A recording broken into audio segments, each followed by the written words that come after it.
Hey everyone, and welcome to a bit of a different type of video from me. In this video we're going to be talking through how I like to play the Magicka Nightblade in Asylum Sanctorium. It's kind of requested by a few people that were messaging me. You can find the pass in the description, as well as the setup, including this little pre-buff setup that I use here, which involves using Jorvulds to get an extended minor force duration at the start of the fight. Also, important thing to note at the start here, I try to keep on the right hand side to stay in my Major Slayer stack with my team, and then just casting DOS once here before the boss goes into jumps. Another thing I'll try and do, which you'll see here, is I'll now cast an unstable wall on this side of the room as the boss jumps. You'll then notice as we come back across and I recast orb one more time in my in-cap, I get the explosion from the wall just before the sphere comes up, and in the phase where I've got the in-cap debuff up on the boss. Important to always tap target spheres and get on them as quickly as possible. Good rule of thumb is you want to be using at least 3 or 4 damage GCDs on each sphere. This will ensure that you have really good damage, or push really good damage, so the sphere dies as quickly as possible.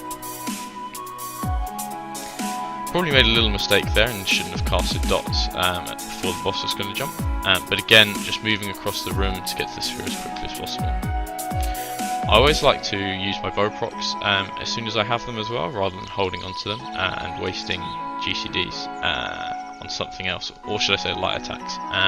Bow proc's your biggest source of damage here, and it's all about that burst. Again, tap targeting this sphere as quickly as possible. Try to fire a bow proc then on my light attack, and obviously it doesn't work. And another important thing here, which is a good example, is don't leave the sphere too early. You can see it started to die really slowly when it got into execute, just because people like to go back to the boss as soon as it's running. I casted my in-cap a little bit early there as well, but it's important to try and time it with the major Von procs from the Necros. Nice little sense check here at 50% is when you're watching your passes back, look where your damage is there. You should be able to finish fights on higher or the same damage as you get at 50%. So if that's not the case, have a look back, see where you're going wrong, and it's often the second part of the fight.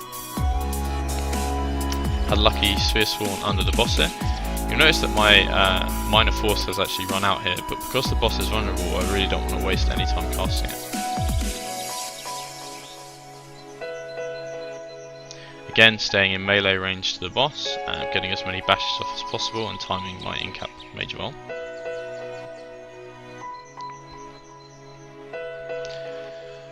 So there, even though I had to pre-buff with minor force on the sphere, I ensured that I was going to use 3 GCDs.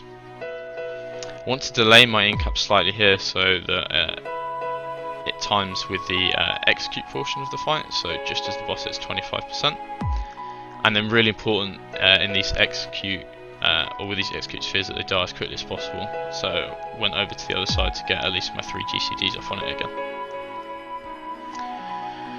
What you shouldn't do here is something that I did do, and that's fire a bow proc at the boss in execute. Even though a bow proc does very small amount more damage, it's better to save them to the spheres. Unfortunately, we actually have a very horrible cone and some bad RNG here, as well as Pebs having a bit of a wonky eye. So he did miss his Colossus there, and now we don't have one for execute this part of the fight either. I do cast all my dots here, but if everyone was up and the bosses would have died a lot faster, I would have just casted blockade and spammed Impale. So end the fight with 69.4k. It's a shame that I missed 2 major Vuln procs and execute, as I'm sure this would have been comfortably over 70, which to me is really good damage in it.